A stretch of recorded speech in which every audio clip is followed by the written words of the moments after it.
His wife, Parvati, using her tantric power, she made the shape of a baby and breathed life into it.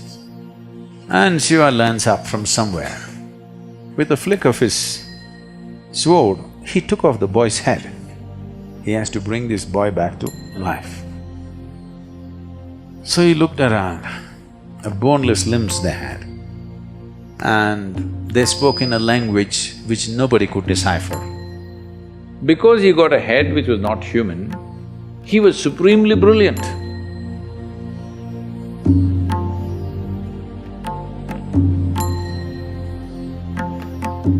So Manasarovar is significant because it is culturally significant because whenever Shiva is a bit of a vagabond householder, he goes away. So his wife, Parvati, instead of staying in Kailash, she comes down here because that's all iced up. She comes down here, at least there's cold water. So she lives here largely. So more time was spent here than there, so many things happened here. One of the things that happened was Ganapati was born here. So he's not elephant-headed, he's Ganapati. Gana means the Ganas who were Shiva's companions. Generally, they are described as distorted and demented human beings, or beings, not human beings. They did not have human form, they had strange forms. And they had limbs which did not have bones, boneless limbs they had. And they spoke in a language which nobody could decipher. They spoke like cacophony. And they seemed to be always inebriated, or at least they behaved like that. So they were called Ganas, and they were the permanent companions of Shiva, all the time with him. Others came and went, but they were always there. So, when one of these outings that Shiva went, he went away 12 years.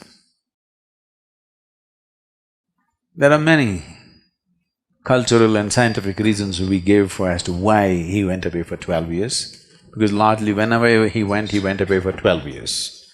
So once he went away, and after 11, 12 years, he came back. Parvati sitting here on the banks of this lake. I want you to imagine, you're the just only woman sitting on the banks of Manasarovar lake, nothing here. She wants to have a baby. She's unable to have a baby because Shiva's seed is not human. So, it's clear that she cannot have a baby with him. But when she's alone, when she's with him, she's fine. When he's gone for long periods, her maternal instincts took over, she wants to have a baby. So one day, she smeared herself with sandal paste head to toe, waited for a period of time, then slowly peeled off all the sandal paste.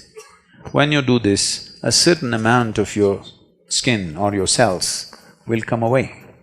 Making use of this, using her tantric power, she made the shape of a baby and breathed life into it.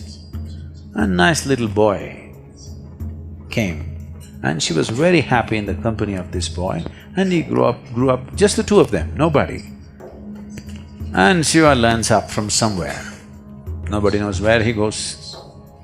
Him and his friends land up, full, all inebriated and happy, come to see his wife. He's that kind. And Parvati wants to have bath. So she set up a small barrier and asked the boy to watch out, that nobody comes this way. So the boy took this duty as a he's very proud to guard his mother. So with a spear in his hand, he's walking up and down. He's looking for trouble. He wants to. Somebody should come now and he must fend them off. He desperately wants to do something for his mother. He's in that state. And Shiva and his friends landed up. So he wants to see his wife, he's coming that way. And the boy stopped him and questioned him, "Who are you?" Shiva, "You asking me, who are you?" With a flick of his sword, he took off the boy's head and went to see Parvati. Very happy to see his wife after 12 years. But the wife saw blood on his sword and she screamed. And he got the works. Then he doesn't know what to do. He thought after 12 years he'll get a great welcome. Here she is freaking on him. She said, "You have to bring him back to life." He said, "That's not possible, he's decapitated, he's finished. I don't care what has happened, I want him back to life." Now if he wants to have his wife, he has to bring this boy back to life.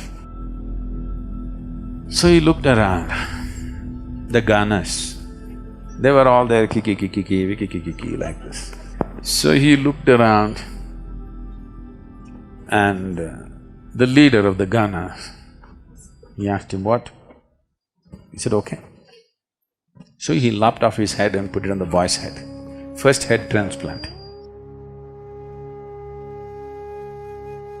So now the boy had a human body and a Gana's head, the two chief of the Gana's head, and he had a limb which was boneless limb.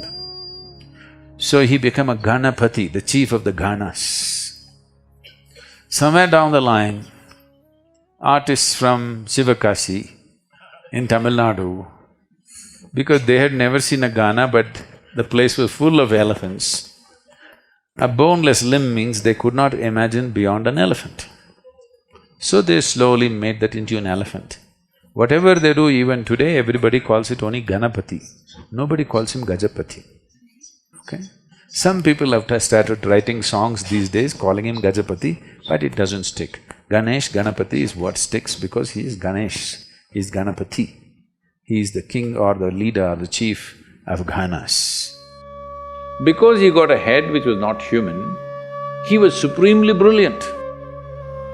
Because of this extreme sense of intelligence, he did not allow anything to be an obstacle in his life. Every obstacle in life can be cleared if you have the needed intelligence, isn't it? So this is what he proved. So we called him Vigneshwara, he removed all the vignas because his intelligence is of that level. If you do not know about writing his scriptures, he told Vyasa, your dictation should be non-stop. If you stop, I'm going to drop the pen and go away because I'll get bored with you. This is the level of intelligence. Ganesh Chaturthi means not to boost your belly, but to boost your brain, because he's known for his brain, not for his belly. But today, to our children we have made it clear, he's known for his big belly, not for his big brain. He was essentially known for his big brain. So, Ganesh Chaturthi should be about boosting the brain, not the belly, isn't it?